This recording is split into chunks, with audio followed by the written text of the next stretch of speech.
come close to the end, maybe I should ask you just generally what you think of REC. You've been there for 14 years. You must have some good thoughts of the company that, it's rare to find someone who stays at a Yeah, company this long these days. So maybe you can tell us a little bit about what makes REC special and unique for you yeah, and that's the I customers.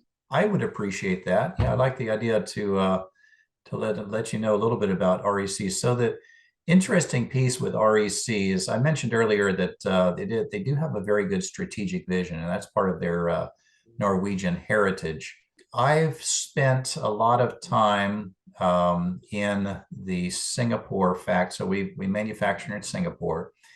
Spent a lot of time over there providing help with the factory, doing factory tours with our customers and things like that, providing audits.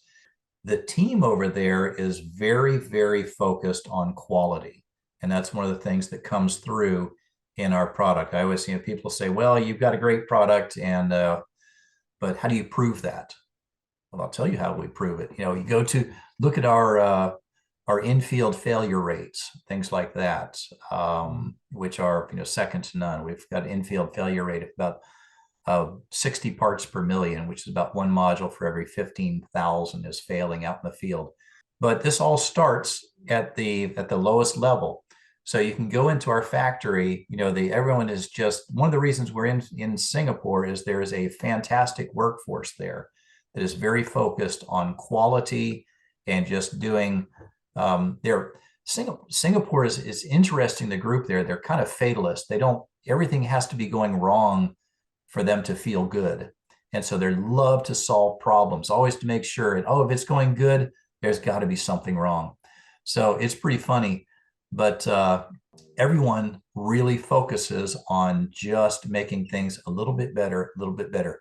They're not out to hit home runs, but they got a lot of base hits, a lot of singles, bang, bang, bang, bang, just turn the crank. It's nuts and bolts engineering. So like I said, I came earlier, I came from Intel Corporation, and they're, fantastic at just incremental improvement.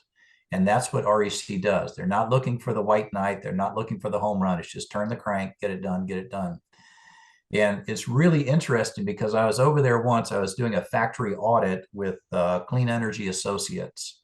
They were coming over to do an audit of our factory, and I'm walking around with the inspector, and he goes, "Well, George, this looks really good, but are you sugarcoating anything or that type of stuff?" I'm like, "No, that what you see is what you get."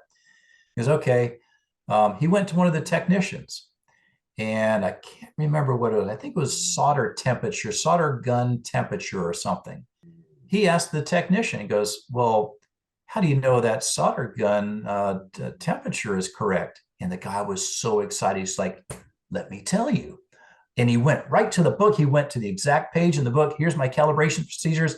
Here's the timeline, dun, dun, dun, dun. And they just love, everyone to a person in that factory just loves pointing out what they do and how good they do it. And it's just something they're very proud of. And to see that, where you go into some, I've been into places where they don't really care what's going on. They're just getting a paycheck. Yeah. The factory could be burning down, but as long as they can clock out, they don't care. But these people just really, so the group there, and that goes from the lowest technician up to the CEO. I mean, it's just crazy.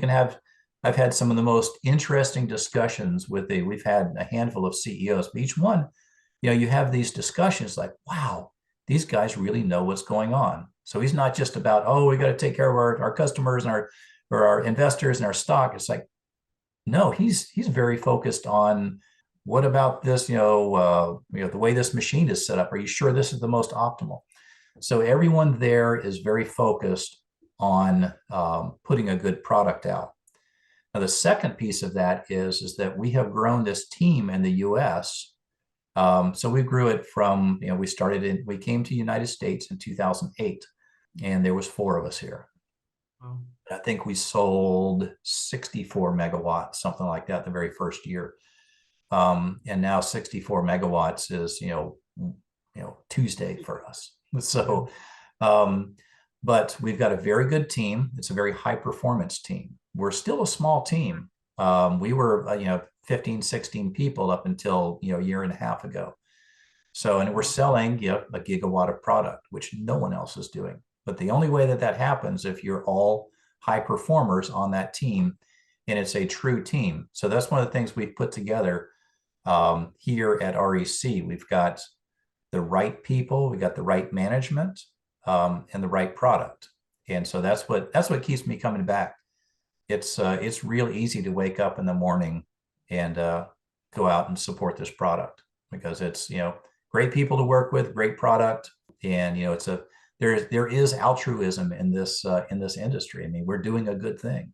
We're saving the planet one day at a time, is what I say to my wife as I'm walking upstairs to my office. If I don't go into our real office in San Luis Obispo, it's like, hey, Yeah. I'm gonna go save the planet, baby. So, but it is a great place to work with, and it's been good for the past 15 years. Thanks for sharing that, George. Thank you.